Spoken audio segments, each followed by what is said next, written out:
Journey back with us to a time when the Mediterranean was a cradle of civilization, a time of the ancient city of Carthage.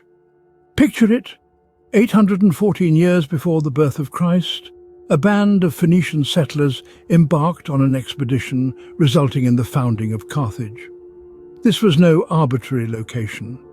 Nestled on the coast of what is now known as Tunisia, Carthage was perfectly situated to become a beacon of trade and commerce for the ancient world. Imagine the bustling port, teeming with vibrant markets, exotic goods from far-flung corners of the earth exchanged hands.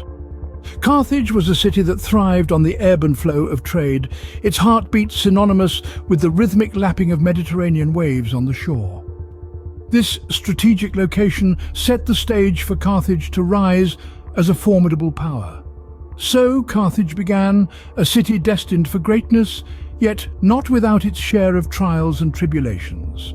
As centuries passed, Carthage prospered, its influence spreading far and wide.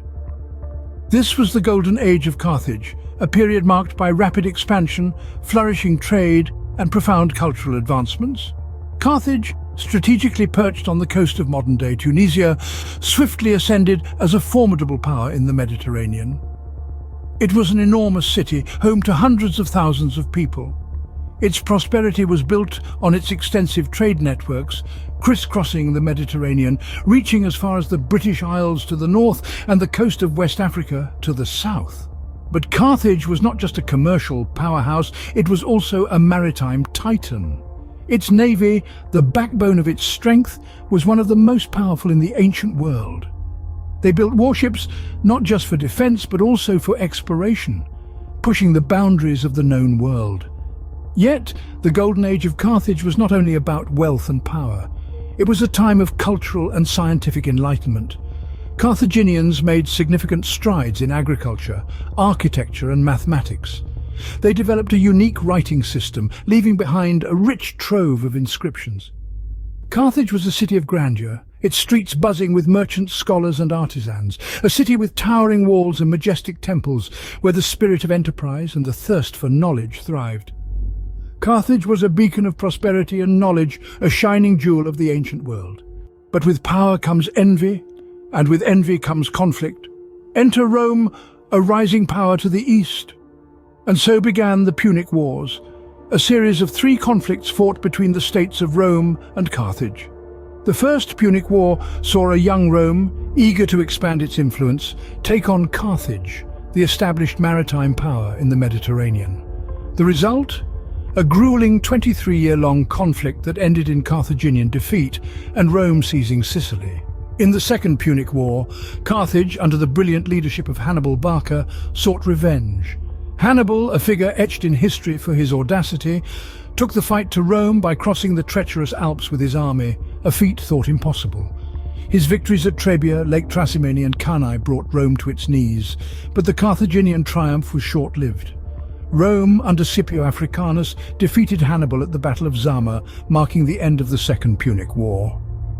The Third Punic War, however, was the final nail in Carthage's coffin. A weakened Carthage was unable to withstand the might of Rome. After a brutal 3-year siege, Carthage fell, and its once mighty walls were razed to the ground. Rome sold the surviving inhabitants into slavery, and Carthage was reduced to ashes. In the end, Rome stood victorious and Carthage was no more. Though Carthage fell, its impact on history did not. The legacy of this mighty city-state continues to echo through the ages. Carthage's advanced knowledge in science, particularly in navigation and agriculture, was passed down to later civilizations. They were pioneers of trade in the Mediterranean, establishing routes and methods that would be used for centuries to come. Their cultural contributions were equally profound. Carthaginian art, literature and religion influenced many cultures from the Romans to the Arabs. The rich tapestry of Carthaginian culture continues to be studied and appreciated even today.